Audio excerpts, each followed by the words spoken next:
En esta segunda parte, vamos a ver la investigación secreta del robo del Hotel Pierre.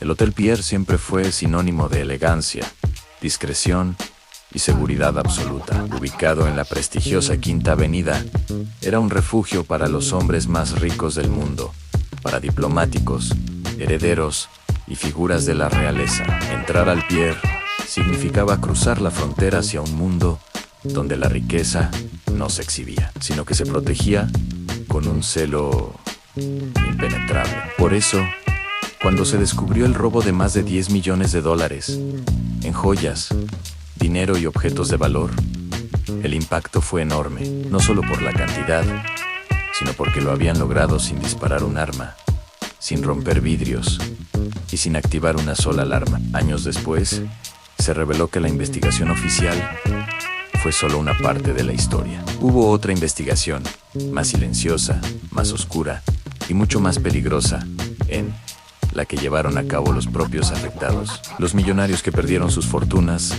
no confiaban en la policía.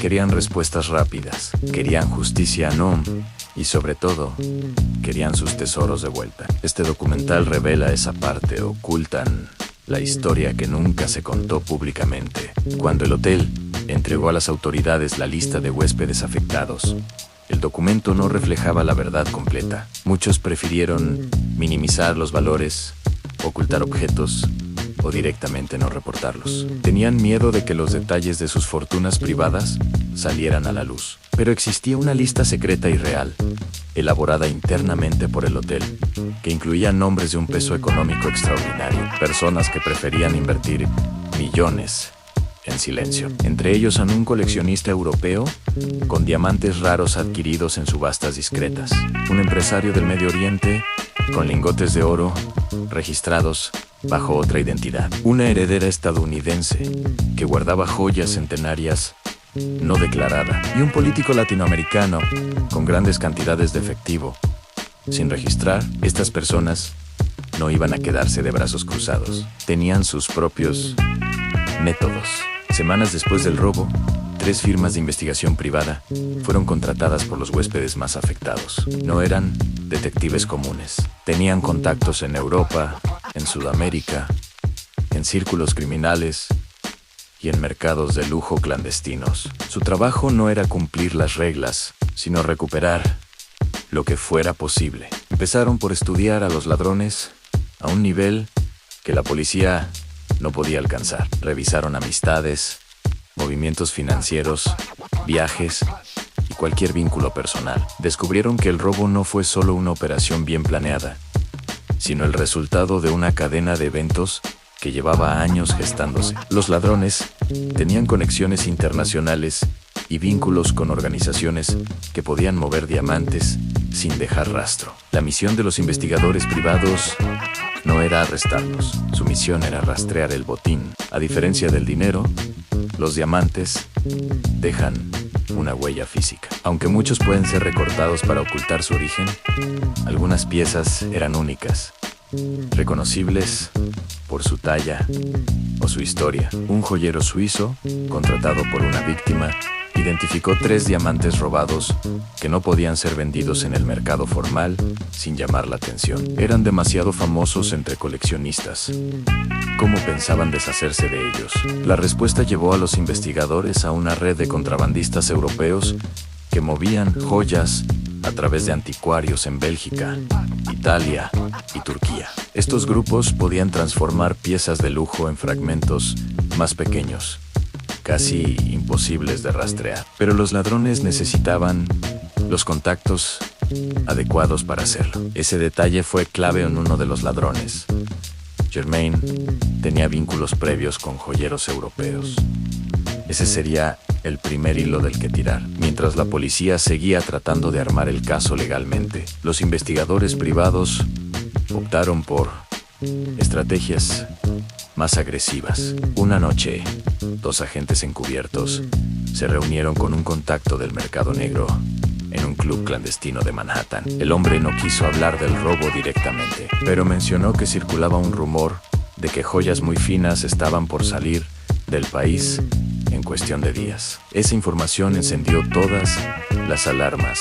Si los ladrones lograban mover las joyas fuera de Estados Unidos, sería prácticamente imposible recuperarlas. La misión ahora era anticiparse. Los investigadores se dividieron para vigilar aeropuertos privados, puertos y almacenes de carga. Tenían que actuar antes que los ladrones. Las primeras investigaciones policiales apuntaban a Bobby Comfort, Sammy Nalo y otros miembros conocidos. Sin embargo, los grupos privados descubrieron algo que no encajaba. Había demasiada coordinación para un equipo tan pequeño. Esto llevó a una nueva teoría.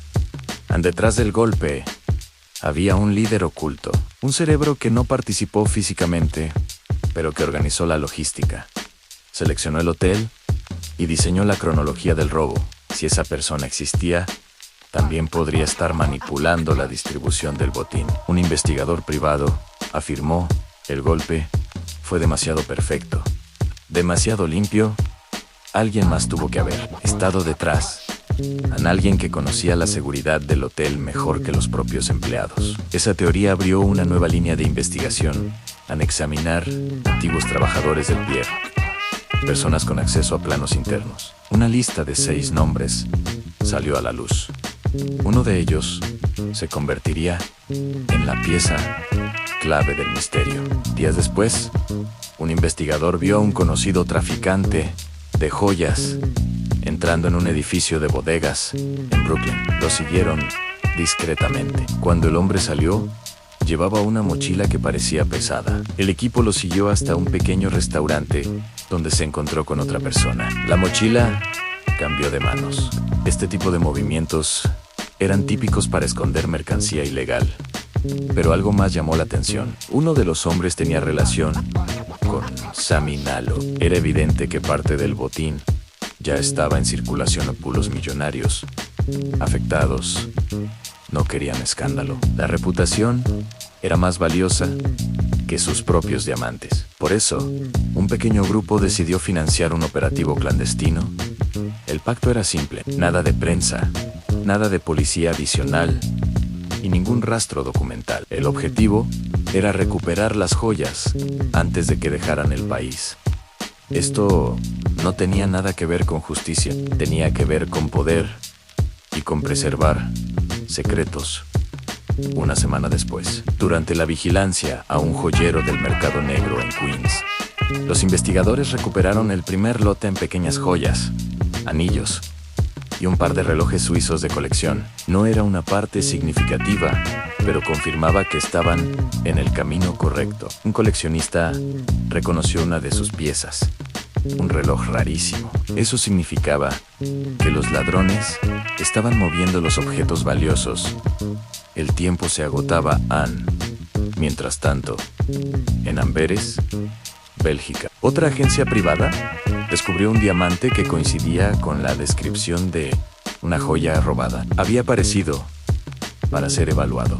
Un experto confirmó que tenía la misma talla, color y microimperfecciones que uno de los diamantes del Pierre. Esto significaba que una parte del botín ya estaba fuera de Estados Unidos, moviéndose entre corredores internacionales. La teoría del líder oculto cobraba más fuerza. Alguien con contactos europeos estaba orquestando toda la operación en medio de la tensión. Un error lo cambió todo.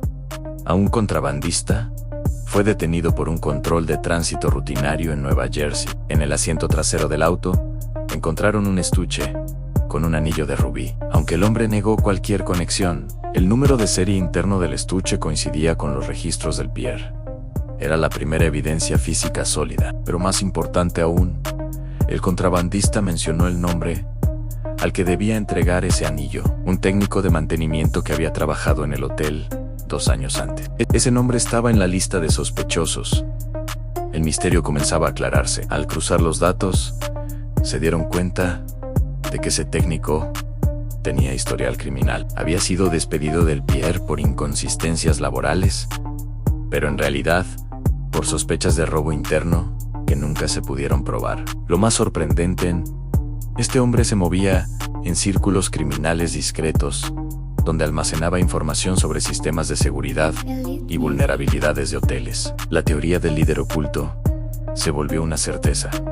y ahora tenía nombre. Ese hombre había sido el arquitecto del golpe, estudió el hotel durante años, tomó notas detalladas y vendió la información al grupo de ladrones. Su papel solo se supo gracias a la investigación privada. Lo que comenzó como un robo aislado terminó siendo la punta del iceberg de una red criminal internacional. Los investigadores descubrieron conexiones con contrabandistas turcos, joyeros clandestinos en Amberes, coleccionistas en Italia y redes de lavado de oro en Suiza.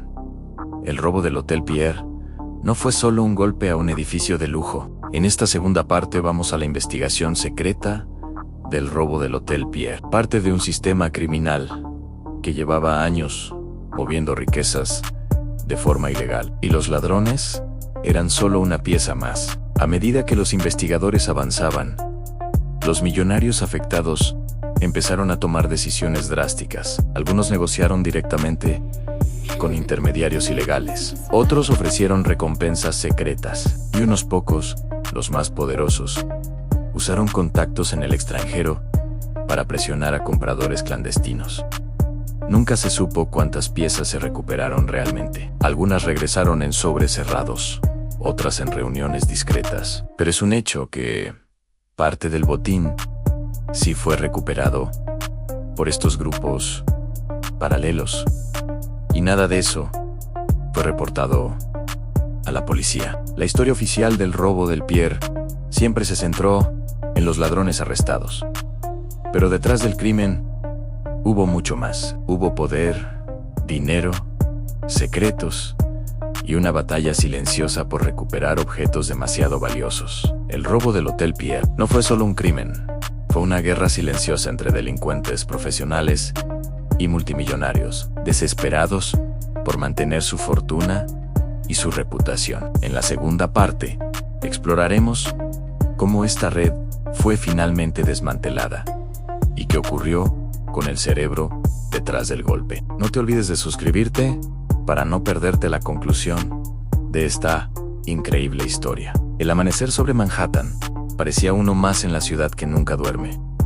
Pero para los dueños del Hotel Pierre, la policía de Nueva York y el FBI, ese 3 de enero de 1972 marcó el comienzo de una de las búsquedas más intensas en la historia criminal de Estados Unidos. El robo más grande jamás visto en un hotel de lujo había sido ejecutado con precisión quirúrgica, sin disparos, sin víctimas y sin dejar huellas claras. Era una obra maestra del crimen organizado, pero también el inicio de la caída de los propios ladrones. Los primeros informes policiales describían la escena con incredulidad. Había huéspedes atados, algunos dormidos por sedación, empleados maniatados, teléfonos arrancados, cámaras desconectadas y una bóveda de seguridad que parecía haber sido abierta por un relojero profesional. Nada estaba roto, no hubo violencia visible. Parecía que los ladrones habían entrado caminando por la puerta principal, hecho su trabajo y salido como si fueran huéspedes más del lujoso edificio de la Quinta Avenida. Los directores del Pierre estaban en estado de shock. No podían revelar la magnitud del robo a los medios sin arriesgarse a quedar como un hotel inseguro en la ciudad más visitada del país. El prestigio estaba en juego, por eso, en las primeras horas, trataron de minimizar lo ocurrido. Sin embargo, pronto quedó claro que era imposible ocultarlo. Los dueños de las cajas de seguridad privadas estaban reclamando, pidiendo explicaciones, exigiendo saber cómo sus joyas, dinero y documentos podían haber desaparecido sin ruidos, sin alarmas, sin testigos confiables. Los periodistas llegaron en masa. Los noticieros interrumpieron su programación. Y cuando la cifra comenzó a circular, $10 millones, una fortuna para la época, los diarios de Nueva York estallaron con titulares gigantescos. El atraco perfecto, el golpe del siglo, pandilla de fantasmas, roba millones en el Pierre. La policía del precinto 19 tomó el caso, pero pronto lo transfirió al FBI. Debido a la enorme cantidad de bienes robados y la sospecha de vínculos con familias criminales de Nueva York, el Pierre era un hotel muy usado por la alta sociedad y también, en ocasiones, por ciertos líderes del bajo mundo que confiaban en las cajas privadas para guardar dinero o documentos comprometedores mientras la policía investigaba. Los ladrones celebraban en un apartamento de Brooklyn. Bajo estricta vigilancia entre ellos mismos, se abrió la primera reunión del botín. El líder del grupo, apodado por los medios como el Caballero Ladrón, debido a su comportamiento educado durante el robo, había ordenado calma absoluta. Nadie debía gastar nada, nadie debía presumir, nadie debía aparecer con relojes caros. De la nada, tenían que ser fantasmas. Sin embargo, el grupo no era tan disciplinado como el plan sugería. Algunos ladrones tenían antecedentes de robos menores, y para ellos, tener tantos millones en joyas y efectivo era como estar frente a un océano, sin saber nadar. La tentación era demasiado grande. El botín incluía diamantes sueltos, oro, relojes europeos, documentos privados de empresarios, paquetes de dinero, cheques de caja y hasta pequeñas obras de arte de colección. El valor total era tan grande que muchos expertos dudaron de la cifra pero el FBI confirmó más tarde que, incluso con supuestos incompletos, el robo del Hotel Pierre se convertía oficialmente en uno de los atracos más grandes de la historia de Estados Unidos. La reunión para dividir el botín fue tensa. El plan original decía que todo se vendería poco a poco mediante intermediarios especializados para evitar dejar rastro. Los diamantes, en particular, debían ser enviados a Europa, donde los contactos podían pulirlos, recortarlos y revenderlos sin que nadie pudiera rastrearlos a su origen. Ese era el plan correcto, pero la codicia es la enemiga perfecta de los robos perfectos. Uno de los miembros del grupo, conocido por su carácter explosivo, exigió vender algunas de las piezas de inmediato. Necesitaba dinero rápido para pagar deudas, y su ansiedad comenzó a preocupar al resto. El líder intentó calmarlo, pero la tensión interna se estaba sembrando al otro lado de la ciudad. El FBI ya tenía sospechosos. Los informantes de la mafia habían filtrado nombres de ladrones profesionales que podían haber participado. No había pruebas sólidas, pero los federales ya estaban encendiendo la maquinaria de vigilancia. El FBI empezó por reconstruir cada paso dentro del hotel. Se entrevistó a los empleados. Se revisó cada ángulo de las cámaras desactivadas. Se inspeccionaron puertas, cajas, llaves, registros de entrada. Algo llamó la atención de los investigadores a los ladrones. Sabían exactamente qué huéspedes guardaban objetos de valor. Habían ido directo a ciertas cajas, sin perder tiempo con otras.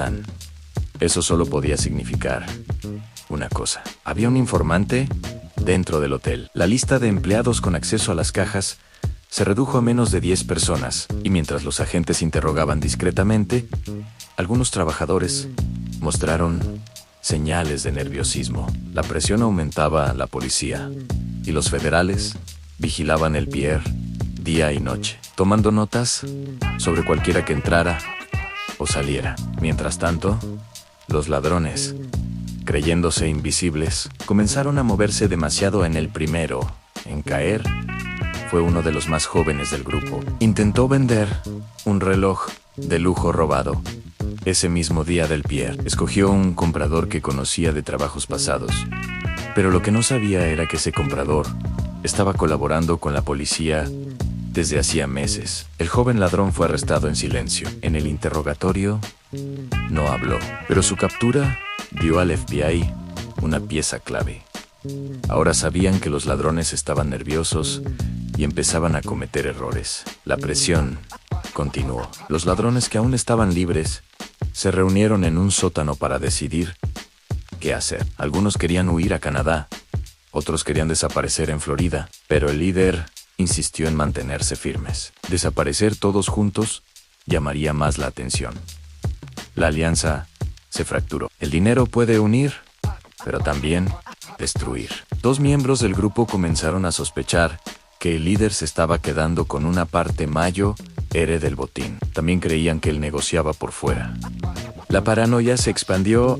El robo perfecto comenzaba a desmoronarse por dentro. En una noche, uno de los miembros del grupo desapareció. Según los archivos, tomó una parte del botín y escapó rumbo a California.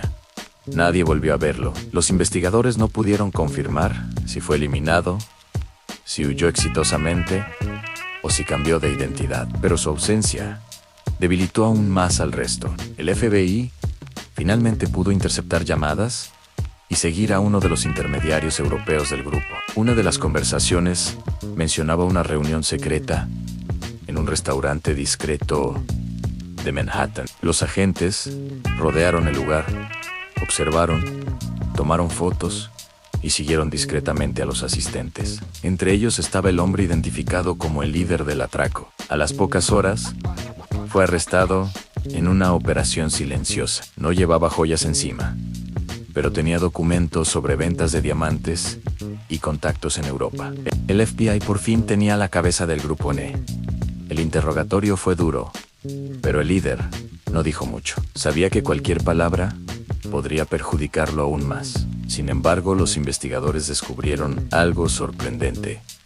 Solo se había recuperado una pequeña fracción del botín. El resto seguía desaparecido. Con el líder detenido y algunos miembros arrestados, se esperaba recuperar la mayo. Era parte del dinero, pero no ocurrió. Lo recuperado fue mínimo comparado con los 10 millones estimados en los diamantes. Quizá lo más valioso jamás fueron encontrados. Los expertos creen que fueron enviados a Bélgica, Israel y Suiza, donde fueron recortados y vendidos en el mercado internacional. Una vez recortados, ya no había forma de rastrearlos. El dinero en efectivo probablemente se gastó en pequeñas cantidades para no llamar la atención. Los relojes reaparecieron en tiendas clandestinas, casas de empeño o en manos privadas.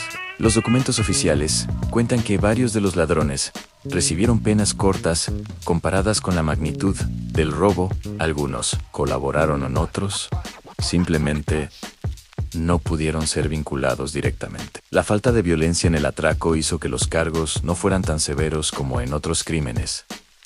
Paradójicamente, el líder del grupo salió en libertad años después y vivió discretamente. Para muchos investigadores, sigue siendo uno de los ladrones más inteligentes de la historia moderna. Para otros, simplemente tuvo suerte. Pero incluso con los arrestos, con testimonios, con intervenciones telefónicas, con todo lo que la policía logró, la mayor parte del botín del Hotel Pierre sigue sin aparecer. Hasta hoy, expertos creen que más del 70% del valor total desapareció sin dejar rastro. ¿Por qué el robo del Hotel Pierre sigue siendo un caso legendario? No solo por la magnitud del botín, sino por la precisión del atracón, por cómo se ejecutó, por cómo dividió a sus protagonistas y por cómo el botín desapareció entre las sombras de la ciudad más vigilada del mundo. Después del caso, los hoteles de lujo en Nueva York cambiaron sus protocolos de seguridad. Las cajas de depósito privadas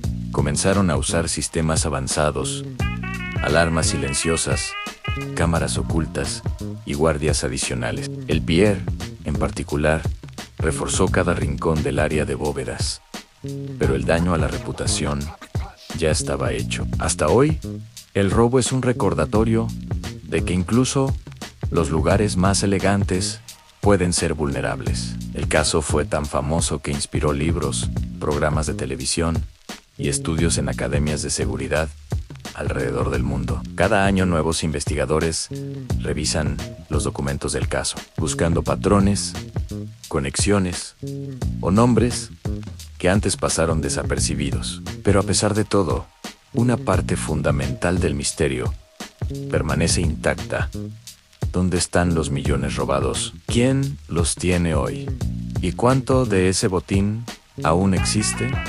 Nadie lo sabe. Y quizás nadie lo sabrá jamás. Si te gustó esta increíble historia, no olvides darle a me gusta y suscribirte para más misterios como este. Hasta la próxima.